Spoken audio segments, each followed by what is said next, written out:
So for the Glasgow Coma Scale, the first thing I would do would be checking for the ocular portion of it. So when I enter the room, before I say anything, I'm going to look to see if his eyes are open spontaneously before I initiate communication. So knock on the door, check to see if his eyes are open. They appear to be closed, and so I'll come in and say, "Good afternoon, my name is Ted, I'll be your student physical therapist today. Can you open your eyes for me?" So his eyes open with communication, so that would be a score of a 3. So, because a 4 would be spontaneously open. If his eyes did not open to my verbal communication or me yelling at him, then I would initiate pressure stimulus. So I'd go to his hand. I would provide pressure at the fingertips, like this. And if he still didn't open his eye, or if he opened his eyes then, that would be a 2. If his eyes did not open at all, regardless of the stimulus, that would be a 1. So moving on to the cognition aspect of the Glasgow Coma Scale. So first I'll see if he's alert and orientated. So I'll go, do you know where you are? I'm at home. You're at home, okay. Do you know what day of the week it is? Saturday? Saturday, okay. And do you know what brings you here?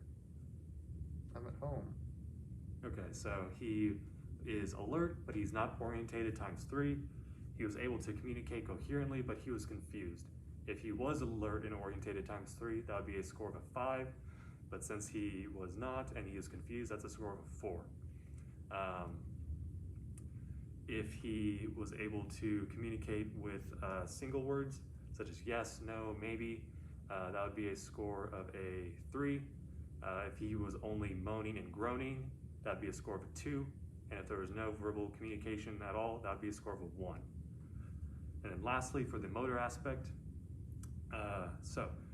would you be able to raise your arms up and clap your hands for me?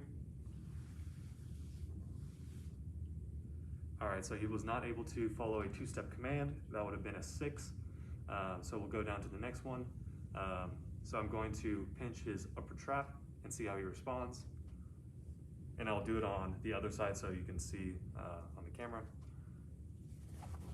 So I pinch. He was able to bring his hand above his clavicle, localizing where the pain's at, so that would be a score of a 5. If he did not bring his arm above the clavicle, but he had a normal flexion response, where the arm flexes here and the arm's away from the body, and it's a rapid contraction, that would be a score of a 4. If he had an abnormal flexion reaction, where his arm comes across and his thumb is tucked into his hand, that would be a score of a 3. And if he extended his arm, that would be a score of a 2. And if there was no motor response, that would be a score of a 1.